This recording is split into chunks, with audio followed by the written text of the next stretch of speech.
राष्ट्रवादी काँग्रेसच्या अजित पवार गटाला कल्याणमध्ये जोरदार खिंडार पडला आहे। कल्याण एपीएमसीचे माजी सभापती तथा संचालक भरतभाऊ गोंधळे यांच्यासह शेकडो कार्यकर्त्यांनी डॉक्टर जितेंद्र आव्हाड यांचं नेतृत्व मान्य करत महेश तपासे आणि मनोज प्रधान यांच्या उपस्थितीमध्ये राष्ट्रवादी काँग्रेस शरदचंद्र पवार पक्षात प्रवेश केला आहे।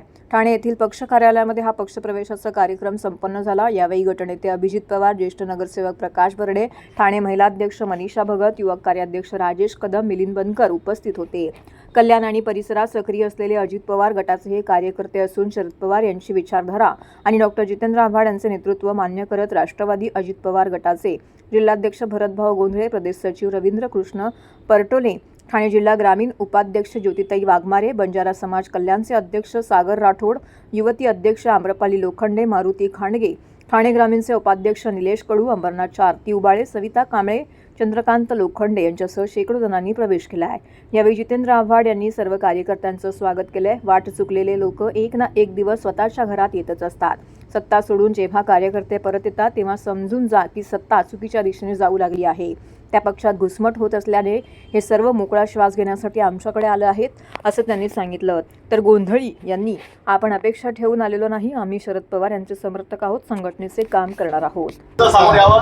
यांचा सुद्धा राष्ट्रवादी काँग्रेसमध्ये प्रवेश होत आहे।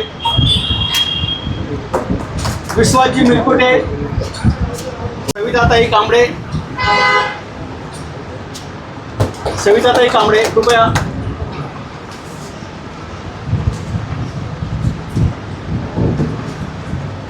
चंद्रकांतजी लोखंडे यांनी सुद्धा सामोरे यावं। चंद्रकांतजी लोखंडे, निलेश भाऊ कडू हे माजी सरपंच वरपगाव यांचा सुद्धा राष्ट्रवादी काँग्रेस परिवारामध्ये प्रवेश होत आहे। यानंतर कल्याण ग्रामीण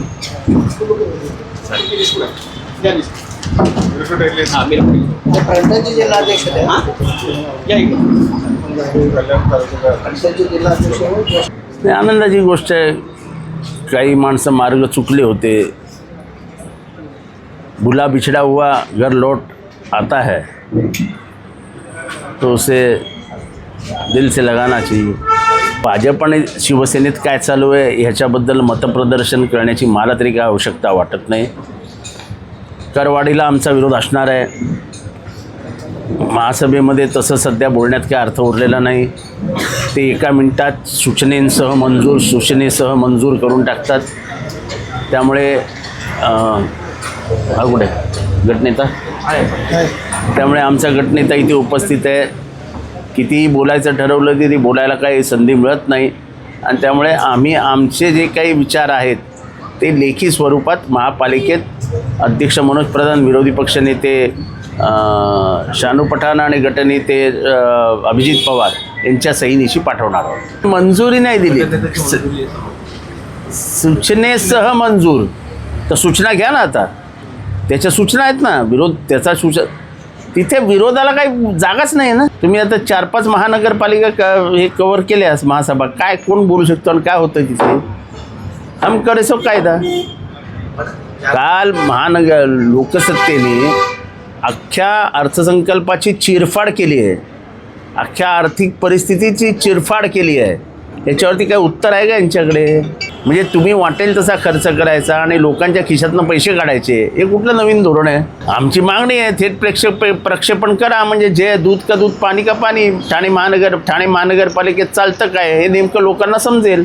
काम करणार कुठल्याही पदाच्या हे विचार करून इथं आलो नाही। मी अपेक्षा करू, मी मोठ्या साहेबालाच मानणारा कार्यकर्ता आहे, पण त्याच्या मागचं रिझन सगळ्यांना माहीत असेल, नेते मंडळींना, आव्हाड साहेबांना जास्तच माहीत असेल।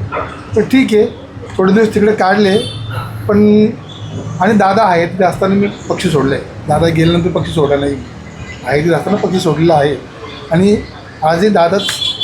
आता हे सोडून जा पक्ष लोक का सोडतात, कशासाठी सोडतात? शेवटी एखाद्या घरामध्ये जेव्हा आपली घुसमट होते तेव्हा त्या घुसमटीतला तो माणूस विचार करतो, मी ज्या पक्षात आलो त्या पक्षामध्ये किती मोकळी हवा होती, मग तो त्या पक्षात परत जातो मोकळी हवा खायला।